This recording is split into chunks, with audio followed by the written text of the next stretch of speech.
Viewers, সবাইকে আমার সালাম এবং ঈদের শুভেচ্ছা। ঈদ মোবারক। আজকে আমার পাশে যাকে দেখতে পাচ্ছেন, ইনি কিন্তু আমার গর্ভধারিণী, আমার মা। তো আজকে মার সাথে আমি একটু সাক্ষাৎকার নেব। ইচ্ছা ছিল বাবার সাথে একটা সাক্ষাৎকার নেব। আমার ছেলে চিন্তা ভাবনা করতেছে 2-1 এর মধ্যেই নেবে। ইতিমধ্যে আল্লাহ পাকের ইচ্ছা, সে অসুস্থ হয়ে গেল। তাকে আর আমরা ফিরাতে পারলাম না, সে চিরবিদায় চলে গেছে।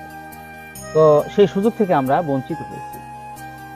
আজকে আমার ছেলের ইচ্ছা যে আমার দাদিকে নিয়ে এবং তার বাবা আমাকে নিয়ে সে একটা সাক্ষাৎকার নেবে। আমরা দুজন কথোপকথন করব এবং বিষয়টা আমাদের ভবিষ্যতে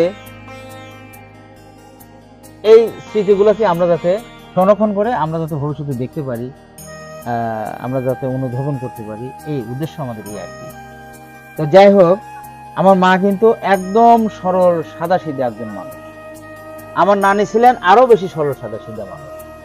আমার নানি, আমার ছোটবেলায় আমার নানার বাড়ি গিয়েছিলাম, তখন বারুহাসের মেলা লাগতো, অনেক নাম করা মেলা। তো সেই মেলায় যাবার পূর্বে নানি বলেছিলাম যে নানি আমাকে কিছু পরবি দেন, টাকা দেন। তো নানি অনেক কষ্টে সৃষ্টে যা বাক্স খুললেন। বাক্স খোলার পরে সেই আমলে নানি বললাম যে নানি আমাকে বাবা 50 টাকা কিন্তু দেওয়াই লাগবে।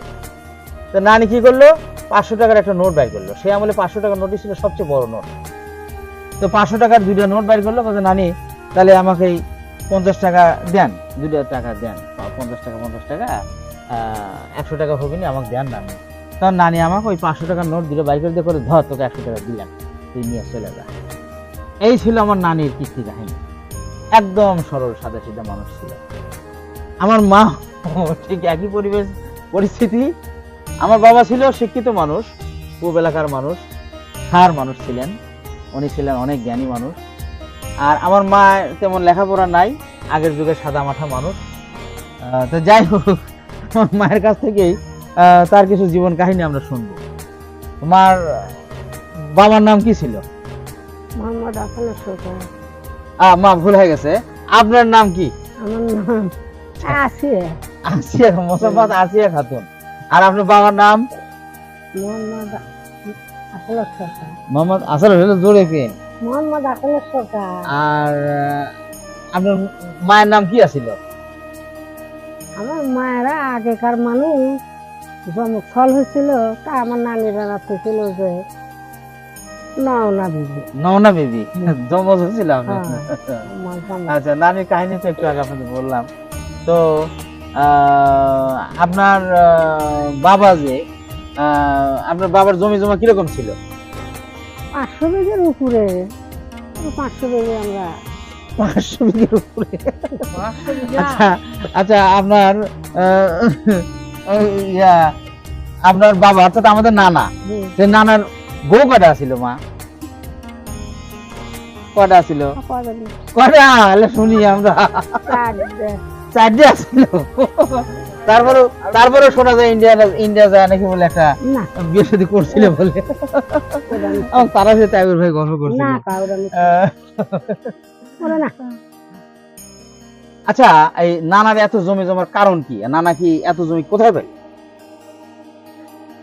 এটা কি নানা তার বাপের কাছ থেকে পাইছিল? বাপের কাছ থেকে কিছু পাইছিল। আর আমার দাদা ওই নায়েবের চাকরি করতো। আপনার দাদা? আমার দাদা নায়েবের চাকরি করতো, সেটা কোন আমলে? সেই ওই ব্রিটিশ আমলে, ওই রাজা জমিদার। ব্রিটিশ আমলে জমিদারদের আমলে? ওরে আল্লাহ, ফাঁকি দেন দিছে খালি। আরে নায়েবারে পুকুর আছিল, 10-12টা পুকুর আছিল। 10-12টা পুকুর? সেগুলো আমি সব বেশি কিনে কয়েকটা আছে বাড়ি গ্রামে। তাহলে আপনার দাদা ছিল সেই জমিদার আমলে নায়েব। আমার দাদা হাতির করে খাজনা তুলতো। ওরে আল্লাহ, কি করে এই রাজা? হ্যাঁ, আমার দাদি সে হাতির সিংড়ে দিত। হ্যাঁ, আপনার বাপের যে 500 বিঘা জমি হলো, এটা কিভাবে হলো? আপনার দাদার কারণে? হ্যাঁ, আমার দাদার কারণে। হ্যাঁ, আপনার দাদা আমার দাদা তহসিল ওই নায়েবের চাকরি করতো, আচ্ছা হাতের পিঠে করে খাজনা তুলতো, নায়েবের সব আরো লোকজন থাকিছে সেগুলো সাথে করে হাতি নিয়ে দাদু দাদু আমার বাড়িতে আসতো, দাদি হাতে তেল দিয়ে সিংড়া খাবার দিত। এই সিংড়া না কাক কয়? এই মাথা চিরুনি তেল দিয়ে মাথা চিরুনি করে কপালে সেঁদুর দিয়ে লাল কাপড় দিয়ে এরকম করে বেঁধে দিত। এই হাতি হাতি হাতি শুনতে পারি যায় না? না এই আপনার দাদি এগুলা করতো? হ্যাঁ হ্যাঁ আমার দাদি মাউস কাছে থাকতো। কি কয় দেখি? হ্যাঁ সত্যি ঘটনা করছে? কি ঘটনা করছি বা মিথ্যা? আরে সেই আমলে আপনার দাদার নাম কি ছিল মা? মোহাম্মদ নফর সরকার। নবর সরকার। আপনার দাদির নাম বলতে পারেন, মনে আছে? কি? আগলে মানুষের নাম ওই জোষ্টি বলেই তো কইছে। জষ্টি। জোষ্টি জোষ্টি না ভালো একটা নাম ছিল, তোমার এখন মনে নেই। আপনার নানার নাম নানির নাম বলতে পারেন? হ্যাঁ নানার নাম গুল মামুদ। গুল মামুদ। আপনার নানার জমি জমা কিরকম ছিল? নানার ওই পরিমাণে ছিল। হ্যাঁ নানার ওই পরিমাণে ছিল। এইরকমই জমি? ওই পৌতা গ্রাম, তাই না? পৌতা গ্রাম। পৌতা গ্রাম ছোটবেলায় গেছি। দেখিস না কত ভিটা মাটি, গাদি। পুকুর পুষ্করণী। গাদি। আমার নানার সব নিজস্ব ওগুলা, মানে যাক পাগলা ভাইয়া ছিল, ভাই ফল ফল আপনার নানি নানি আপনার নানির নাম? আমার নানির নাম হইল গা মরিয়ম। যাক মা, মনে করতে পারছেন মা? আমার নানির নাম হলো মরিয়ম। যে যাই হোক, আমার আচ্ছা মা, ওরা কি লেখাপড়া জানছিল? না কিচ্ছু না? না। আবার আমার নানির বাবা ওই রকমই জমিদার ছিল। আচ্ছা, ছোটবেলায় যে নানার বাড়ি গেছি আমরা, যখন আমরা এই 4-5 পড়ি, তখন যে দেখছি ঢাকা থেকে, চিটাগাং থেকে, তারাস থেকে, শ্রীরঙ্গ থেকে, পাবনা থেকে, সেই আমলে প্যান্ট শার্ট পরে হুন্ডা নিয়ে বড় বড় সব অফিসার আসছে। ওর কারণ কি ছিল? ওই যে আমার বাপের নামে ঘামে, দাদার নামে ঘামে, ওই সব দেশে আত্মীয় আছিল আমাদের ওখানে সব। ওরা সব আসতো, তাই না? দূরে দূরে সে আত্মীয়রা সব দূরে দূরে যায়, চাকরি বাকরি খাসি জবাই করে খাওয়ার কথা বারান্দার সমানে ভেড়া জবাই করছে, আর সমানে খাওয়াইছে নানা। আমরা কয়া দেওয়ার কথা কইছে, আর নানা লাঠিলে ধরছে আমাদের তারা।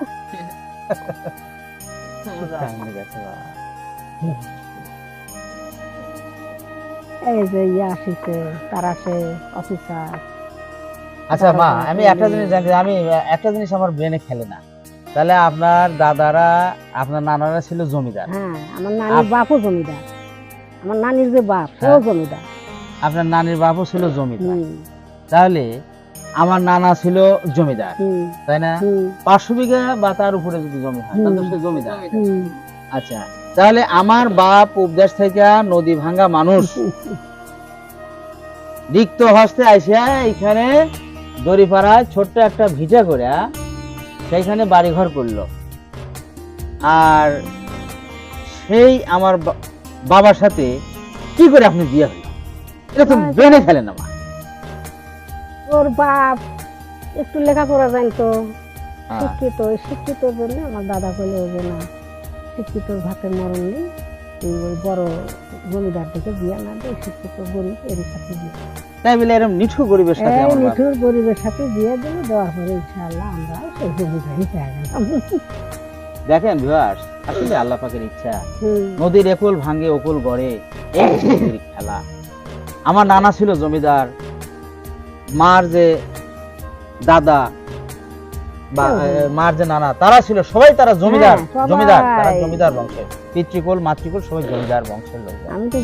আর আমার বাবা ছিল উপদেশ থেকে যমুনা নদীর গর্ভে হারিয়ে যাওয়া রিক্ত হস্ত একজন মানুষ। আমার দাদা খালি হাতে আমার কয়েক ফুবু আর আমার জেঠাকে নিয়ে এসে এখানে বাড়ি ঘর করে। তো যাই হোক, আমার দাদা সেই আমলে আমার বাবাকে লেখাপড়া শিখিয়েছিলেন। আমার বাবা সেই আমলে ইন্টারমিডিয়েট পর্যন্ত পড়াশোনা করেছিলেন এবং প্রাইমারি স্কুলের শিক্ষক ছিলেন। আর এইটুকু সম্বল দেখে আমার নানার ফ্যামিলিতে কিছু জ্ঞানী লোক ছিল, তারা আমার মাকে আমার বাবার হাতে তুলে দেন। সেটা হলো আমার দাদা। আজ মা, আমার নানার যতগুলো আত্মীয় স্বজন আছে তার মধ্যে কে সবচেয়ে বেশি প্রতিষ্ঠিত বলেন তো?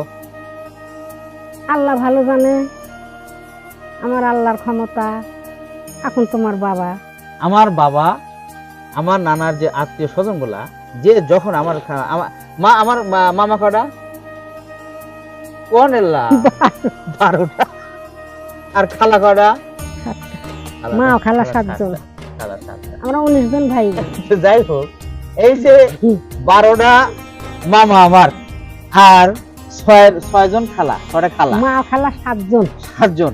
এই সবার মধ্যে দেখেন আল্লাহ পাকের কি ইচ্ছা, আমার বাবা রিক্ত হস্তে এখানে আসছিলেন। বর্তমানে কিন্তু আমার বাবা এবং তার সন্তান সন্ততি সবচাইতে এস্টাবলিশড, সবচাইতে শিক্ষা দীক্ষায় তারা ঊর্ধ্বে, অর্থ সম্পদের দিক থেকে ঊর্ধ্বে, সামাজিক পপুলারিটি সর্বদিক থেকে কিন্তু এই ফ্যামিলিটা ঊর্ধ্বে। কাজেই আমার নানা যদিও লেখাপড়া জানতেন না, কিন্তু তার ভিতরে কিন্তু জ্ঞানের অভাব ছিল না। সে কিন্তু জ্ঞানী মানুষ ছিলেন বিধায় আমার বাবা যদিও তার হাতে কিছুই ছিল না, সে একদম রিক্ত হস্তের মানুষ, তার হাতে তার বড় মেয়েকে তুলে দিয়েছিলেন, যে আমার মা। তো যাই হোক, বাবাকে হারিয়েছি, মাকে মনে চায় না হারাতে। মায়ের সবসময় কদম বসি করতে মন চায়, মায়ের পায়ের নিচে আমার বেহেশত, এটাকে আমি আর সর্বনাশ করতে চাই না।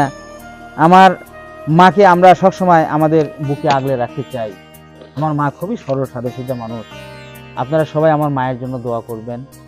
আমার মা যেন যতদিন আল্লাহ পাক তাকে নেক হায়াত দান করে থাকেন, সেজন্য সম্পূর্ণ সুস্থ থাকেন, ভালো থাকেন, আমাদের সাথে ওঠা বসা করতে পারেন, আমার ছেলে মেয়েদের সাথে সময় দিতে পারেন, আমরা যেন বাকি জীবনটা একটু আনন্দের সাথে শান্তিপূর্ণভাবে আমরা কাটাতে পারি। ধন্যবাদ সবাই।